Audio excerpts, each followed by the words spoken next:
Так мы 24 года в сетевом, и поэтому действительно мы в этом бизнесе кайфуем, потому что он дал нам и свободу, и деньги, и вместе мы все время вместе, и не ссоримся. Ну а что еще тут можно делать, как просто радоваться жизни? Это да.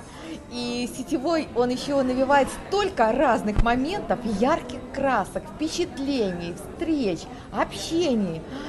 И, естественно, это люди, они все разные, они все интересные, и от этого просто получаешь и удовольствие, и кайф. Я вижу, какие, да, вы открыты, что вы готовы ко всему новому, но, согласитесь, огромное количество людей, особенно если мы говорим про возраст 60+, живет в состоянии, что что-то новое – это очень что-то сложное, страшное, непонятное, нужно от этого отказаться и как-то держаться от этого подальше. Как с этим жить и можно ли с этим работать? Но в любом случае я рекомендую всем, кто, может, меня сейчас слышит, все-таки идти в ногу со временем, потому что это комфорт жизни, это такая экологичность жизни. То есть, когда не надо ни в очередях стать, все можно в смартфоне сделать, когда заказы можно делать в смартфоне. Поэтому я считаю, что каждый должен стремиться идти в ногу со временем и использовать все современные технологии.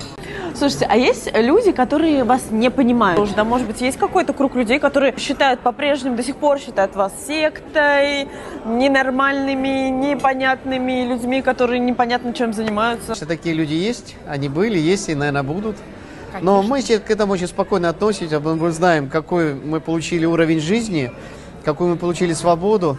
Ну, что ж сделаешь, не всем, видимо, суждено это понять. Считаю, что сетевой маркетинг, эта индустрия, она дает возможность вот практически для любого человека.